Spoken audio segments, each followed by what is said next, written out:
What's going on, YouTube community? It's your boy YfgmBlogTv coming straight out of Cincinnati, Ohio. So the Golden State Warriors win Game 5, 104-91.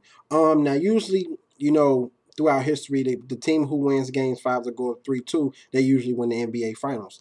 Now the Golden State Warriors, they pretty much came out and did what they were supposed to do: protect the home court, obviously, play with a high intensity, and basically play smart defense, play smart offense, make shots, and just win the game. Don't let LeBron James take over the game, or don't let those other guys take over the game. Now, starting off in the game, the Cleveland Cavaliers, they turned the ball over a lot. They had like 5 or 6 turnovers. I don't know if it's just because of the atmosphere, or what they was playing at stake for. So that could have been the reason. But once everything settled down, the Golden State Warriors, they started off making a lot of shots. Then once things settled down, both teams got into their their offense, and it was pretty much back and forth. It was a lot of lead changes in this game.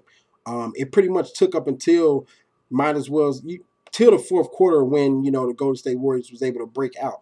But speaking of the Golden State Warriors, Stephen Curry, he finally had one of them big games that everybody in the world knew that he was going to have if his team was going to win a certain game. And he had a huge game. He had 37 points, 7 of 13 from the three-point field, 7 rebounds, and 4 assists. This guy was just hitting them threes, dribbling, doing everything he wanted to do. I don't know if it was because pretty much they was playing on one-on-one, or he done figured them out. I believe, honestly, Stephen Curry has figured this team out. And for those who said Dellavedova is the Curry stopper, well, you know what? Silent that shit, because Dellavedova was nowhere a factor in this goddamn game. So you all can shut the hell up who think Dellavedova can shut down Stephen Curry. Even when Stephen Curry had quiet games, come on now. Realistically, let's be real. Now, LeBron James, once again, this guy pretty much played better this game. He went to the post, but, he was getting a lot of shots contested. Once again, he had a couple big shots, couple threes, down the stretch of the game. But, I feel like this: when Andre Iguodala stays on LeBron James is just not the same. He still can be in attack mode, but Andre Iguodala just guard him so well to where when the other guys are on him, you kind of can see what he does. Now, once again, LeBron James, they have a great shooting game. He was 15 of 34, 3 for 8 from the three-point line. He had 40 points. He had 11 assists and 14 rebounds. But once again, I keep saying this. It's like this guy has to try to do so much for this team. This team, pretty much the Cleveland Cavaliers, he came in, he started out hot, hitting three-point shots. But then, like I told everybody, that shit is going to calm down because he's streaky. He's inconsistent. Same way with Iman Shumpert. You just don't know what you're going to get from those two guys. Now, J.R. Smith, like I said, he came out rolling, but he shot 14 threes and only made 4. Like I keep saying, it's a point in time where you just have to stop shooting the three and try to attack the basket if you're not making them like that.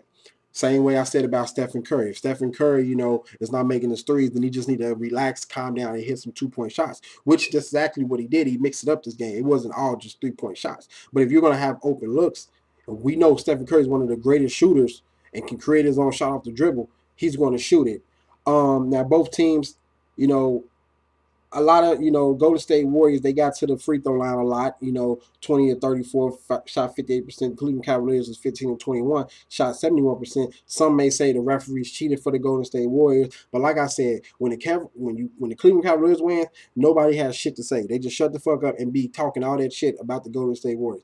But when the Cavs, when the tables turn, it's like, oh, the refs cheating. Look, in this series, I feel like the calls have been, inconsistent and consistent for both sides of the ball.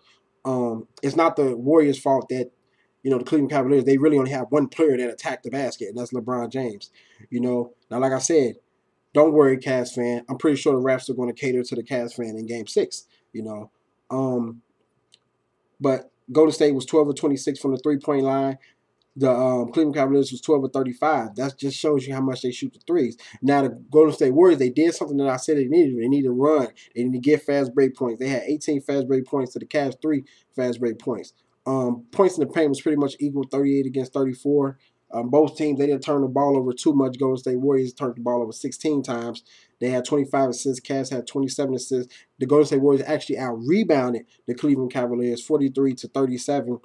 And pretty much, look, I'm gonna get to the bottom line. Let me just say this.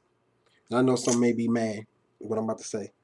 Now, LeBron James, he pretty much just said, I feel confident because I'm the best player in the world. And that's something that you really don't hear LeBron James say. He just don't come out and say that he's the best. I'm pretty sure every player thinks that they're the best, but they don't really come out and say it. And this is, for me, that I can imagine, this is the first time I ever heard LeBron James say, I feel confident because I'm the best. Well, let me just tell you something, my brother.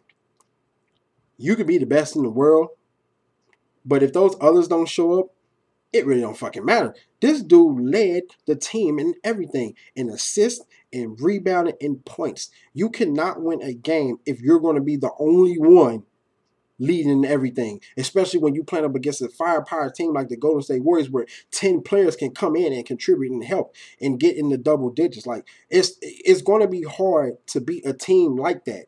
The Cavaliers, they shot 6 of 25 from the field and 111 from three-point range when LeBron James didn't shoot or create a shot, off the pass. Like, it's going to be hard. It's going to be hard because you have guys like the Golden State Warriors. Look at the stat line. 8 points from Barnes, 16 from Draymond Green, 37 from Curry, 14 once again for Andre Iguodala, who played very well on offense and defense and creating passes for others. 12 points from Klay Thompson. Even though I feel Klay Thompson, man, he has to heat up. In order for these guys to win Game 6, it'd have to be a performance like this again from the others. But Klay Thompson has to at least get over 20-something points, him and Curry. David Lee, well, he didn't do nothing. But Barbosa came in and gave you 13 points. See what I'm saying? You have a variety of guys who can come in and contribute. Where you have on Cleveland Cavaliers, J.R. Smith is pretty much the only guy on that bench who can really take over. James Jones only shot the ball one time. Mike Miller made 1 3. With Haywood, Perkins, Joe Harris, Sean Marion, those guys are not even playing. You had 0 points from Timothy Mozgov because they went with the small lineup to match Golden State. So Timothy Mozgov, he only played 9 minutes, and when he did come in the game, he only made 1 shot. Then he fouled. I can't remember who he fouled. I think it was Draymond Green.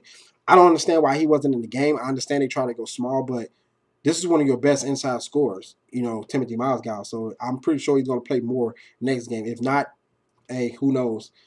Thompson finally had a big scoring game, 19 points, 10 rebounds. But LeBron James still was the guy to get the most rebounds. And then, like I said, Shumpert, 10 points, Dellavedova, 5 points. All that shit they was talking about Dellavedova, 5 points out of 42 minutes. I don't know if it's fatigue kicking in with these guys. I don't know. But, this is not going to cut it if they want to win Game 6 or even possibly win Game 7. Now, LeBron James, he had another triple-double, another great, performance, even though shooting wasn't great, but he had another triple-double. And that's cool and all, but like I said before, I understand when it comes to facing elimination, I think LeBron James is 7-7. And, usually when he's down 3-2 and they win, and they, usually down when he's 3-2, he usually, he wins the next couple games. Well, this is a different team he's playing with. This is a different team that, LeBron James is going up against. And I don't know if those guys of his can rally and play. Basically, J.R., Shumpert, Dellavedova, Thompson, and whoever else comes off the bench, they will have to play a complete 4 quarters and ball out and contribute a lot if they want to win against the Golden State Warriors. Now, like I said, LeBron James, when he's down 3-2, in a couple recent series, things worked out for him.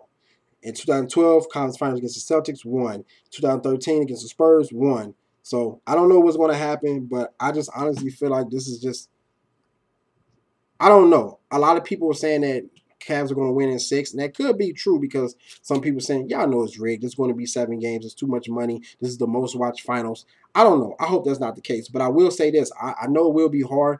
Closeout games are usually hard in the finals trying to win. So the Golden State Warriors, they're going to have to come in mentally prepared. They're going to have to play offense great, trap LeBron, double LeBron, or Delvin, or Thompson, or Mozgov, whoever. Continue what they're doing, and them other guys are going to continue to make shots, and they will be successful in Game 6 and be hosting the championship. Now, for the Cleveland Cavaliers to win, pretty much simple.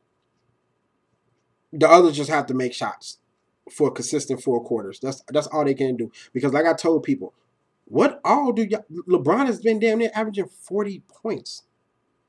Okay? What else does this man? What else can he do? What he get? What, he's going to try to go out and score 60? That means he has to shoot up more shots. Like, what else can he do?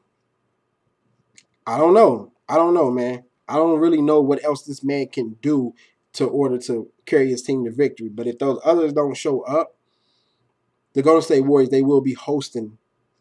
They will be lifting that trophy up on Tuesday night. I know it's going to be rocking in Cleveland. I know the Cavs really feel like their backs against the wall. I don't give a fuck what LeBron says. He know this is a pivotal game. And the Golden State Warriors, they just can't come out and play lackadaisical. They have to come out and play with aggression. They have to make shots. And Curry going to have another great performance. But crazy, crazy game, man. But once again, you know, the Warriors, there's just too much firepower and little less help for LeBron James. And like I said, if all those guys don't contribute next game, it's going to be over. A lot of Cavs fans are already saying, see you in 7. I'm like, wait, what? But that's how Cavs fans are. But anyway, guys, comment, subscribe, favorite, like, share. Tell me what you thought about this game. Hit me up on Twitter, Facebook, Instagram. And I'm about to be out, man. I got orientation today, man, a little bit. Well, a couple hours in. So I'm out, man. Deuces.